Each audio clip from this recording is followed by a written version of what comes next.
सर्वेश्वर दयाल सक्सेना। नई कविता के विख्यात कवि श्री सर्वेश्वर दयाल सक्सेना का जन्म उत्तर प्रदेश के बस्ती जिले में 15 सितंबर 1927 ईस्वी को हुआ। सन 1965 में इन्होंने दिनमान साप्ताहिक पत्रिका के उप संपादक के पद पर कार्य लिया। इनके बाद इन्होंने बच्चों के प्रसिद्ध एवं लोकप्रिय मासिक पत्रिका पराग के संपादन की जिम्मेदारी मिली, जिसका अत्यंत सफलतापूर्वक वहन किया। सन 1983 में इनका आकस्मिक निधन हो गया, जो साहित्य जगत के लिए अपूरणीय क्षति थी। इनकी प्रमुख रचनाएं हैं काठ की घंटियां, बांस का फूल, गर्म हवाएं, एक सुनी नाव, कुआओं नदी, जंगल का दर्द, खूंटियों पर टंगे लोग, ये सारे काव्य संग्रह है। पागल कुत्तों का मसीहा, सोया हुआ जल, ये सब उपन्यास है। बकरी ये नाटक था तथा लड़ाई कहानी। इन्होंने प्रचुर मात्रा में बाल साहित्य भी लिखा। दिनमान में प्रकाशित चरखे और चर्चे स्तंभ के लिए इन्हें बहुत लोकप्रियता प्राप्त हुई। मेघ आए बर बंठन के सवर के, आगे आगे नाचती गाती ब्यार चली, दरवाजे खिड़कियां खुलने लगी गली गली। पाहुन जो आए हो गांव में शहर के, मेघ आए बर बंठन के सवर के।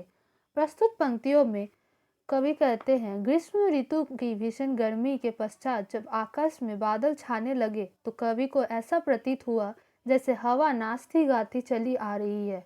लोग अपने अपने खिड़की और दरवाजों को खोल कर लोग उत्सुकता से उसे देखने लगे, मानो शहर से कोई अतिथि गांव में आ रहा है।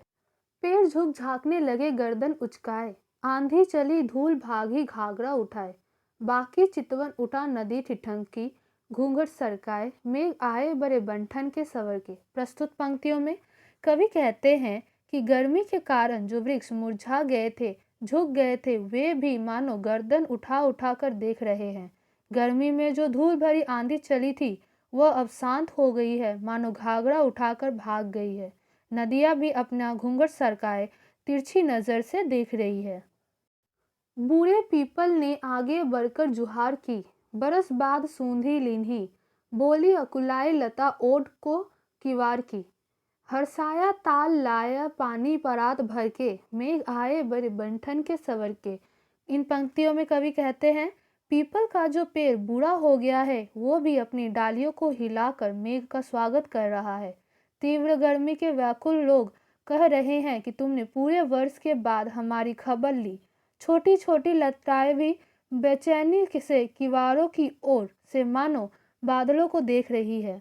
वर्षा के कारण ताल तलैया भर गए हैं, वो भी अब खुश होकर रहे हैं, मानो अब परात से पानी भरकर अपनी प्रसन्नता व्यक्त कर रहे हैं। क्षितिज अटारी गहराई दामनी दमकी, क्षमा करो गांठ खुल गई अब भरम की।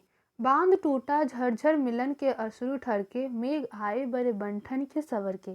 प्रस्तुत पंक्तियों में कवि कहते हैं कि वर्षा के आगमन पर आकाश में बिजली चमकती है, तब ऐसा लगता है जैसे धरती आकाश का मिलन हो रहा है। धरती अब तक आकाश को संदेह की दृष्टि से देख रहा था।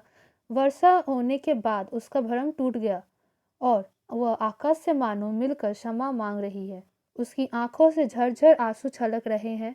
बादलों के आकाश में छा जाने पर कवि को ऐसा प्रतीत हो रहा है मानो वह धरती पर उत्सव मनाने के लिए सज धज कर बन सवर कर धरती पर उतर आए हैं।